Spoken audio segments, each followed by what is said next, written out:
Thank you, Jenny. That was a wonderfully generous introduction. I don't really think I can live up to that, so I'm just going to, no. Thank you, Jenny, and thank you, Lisa, and everyone at the Cook Prize for the honor of asking me to design the seal, which I was honored and glad to do. And what I'm going to do in the next just few minutes is walk you through the design process. Oh, and I should say, first of all, how valuable I think this award will be in recognizing and encouraging books that deal with these subject matters. And I know very well from my own experience the value of stickers like this, because I have two nieces, and they each have a book dedicated to them. And the younger one knows that hers is the one that has a sticker on it. So when I first got the call from Lisa and Jenny, my mind actually went back to a trip I took to the National Gallery Museum of Art in Washington, D.C. in 2010. I was in Washington for ALA, and I had some time after the American Library Association meeting, and I went to the museum, and they had all of these medals there, and I did some sketches of them. And these are big round medals that people used to give to each other in the Renaissance to congratulate them on a job well done, or for being your friend, or I'm not sure what. And I just love looking at these. There's a great charm to these, I thought. And the other thing I recognized when I looked at these, and these are all designed after, these are sort of modeled after old Roman coins. So this is a tradition that goes back, 2,000 years more. And what I realized looking at these was, oh, this is where our medals come from. You've seen the Caldecott, the Newbery. They are all sort of the grandchildren of these medals that the Renaissance people gave to each other, that the coins that ancient Romans gave to each other. So it was very exciting to think of being part of this tradition and an honor. And so what I did next was try to think of what my own medal would look like. And that was when I panicked. So then I started looking at more medals on the internet, because part of being an artist is research, and part of being an artist is not knowing when you're researching and when you're just wasting time. And the more inappropriate the medals looked, the more I thought it would be fun to draw one like that. We'll move quickly past that one. This is a medal given to Cyrus Field, who I guess was in charge of laying the telegraph line that went under the ocean and connected America and Europe in the 1860s. And the text there is, "Honor and fame are the reward. Indomitable perseverance and enduring faith achieved the success." So we didn't have room for anything like that on the prize. So then I began doing a lot of sketches, and out of a sense of professionalism, I didn't bring all of the really raggedy ones, which was probably a mistake. But you can just imagine a lot of really bad pencil drawings. This was an early idea I had, and this is there is a way that you can stand, over here from a tree, and if you have a stick and you know the height of the stick, you can use the angles to figure out the height of the tree. I don't actually know how that works. And the fact that I'm the most engineering-friendly guy we could find to do this prize just shows how important it is that we have these books for the next generation. Now, one of the things Lisa had told me the reward should be, she told me first about the cooks and individually about what beloved teachers they were, and that the reward should be, the seal should be kid-friendly. And I thought this was not especially kid-friendly. So the next thing I thought of was a quote from Archimedes. It's the other thing about being artists is you usually don't get this started early in the morning.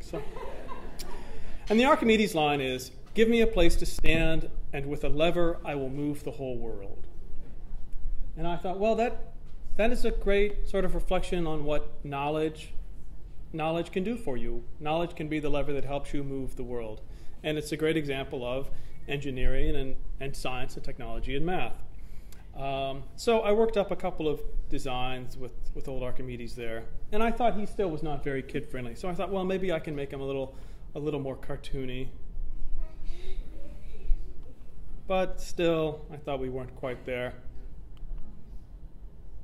Then I remembered these medals I had seen by the great illustrator Ronald Searle, who had recently died. And I thought, well, these have some of the feeling of those classical medals that I really liked, some of the sort of gravity of those and sense of importance, but there's also something a little bit cartoony and fun about these, right? So I thought, maybe I could do something like that with Archimedes. And that is how I ended up coming up with a design that I never bothered to show Lisa, but that I refer to as the Muppet Archimedes draft. I would have had to spend a little more time developing my sculpture skills before.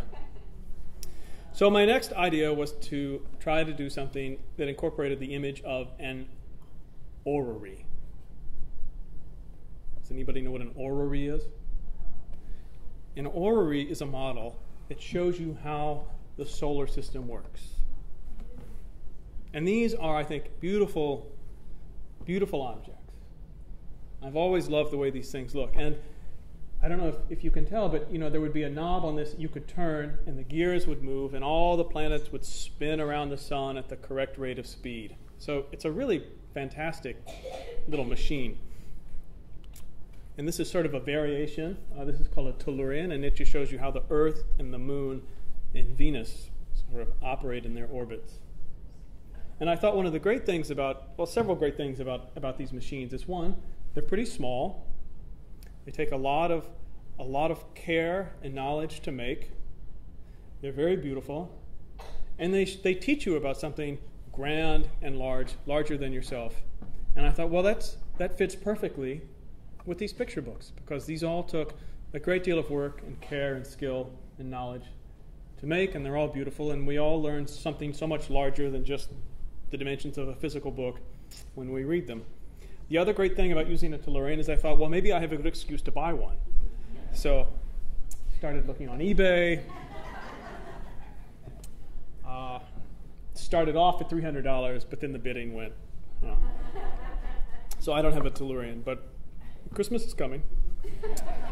I started working on sketches. This is an early sketch where I thought, well, maybe we could sort of echo the shape of the Irma Black Award. And then this is another drawing, which became the basis for several other just attempts at design.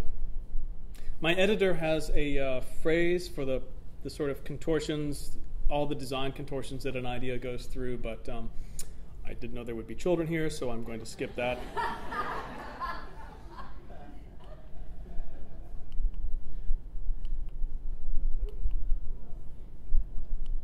So I mocked all of these up and sent them into Bank Street.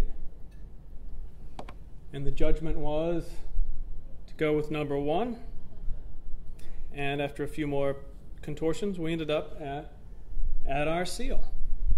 And that's the end of my presentation. I'm very proud and will always be very proud to have been a part of this new award.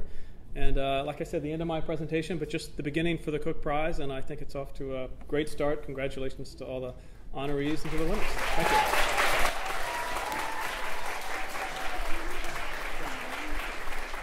What would you like? I would like, there's going to be a picture. When I was with the kids and we were actually looking at those different designs, they remember looking at the different designs, and we had kid input to what really spoke to them about what science meant to them. They knew who Michael was, but they didn't know who Don was. And why should Michael, their teacher, share this award with that Don? They don't know.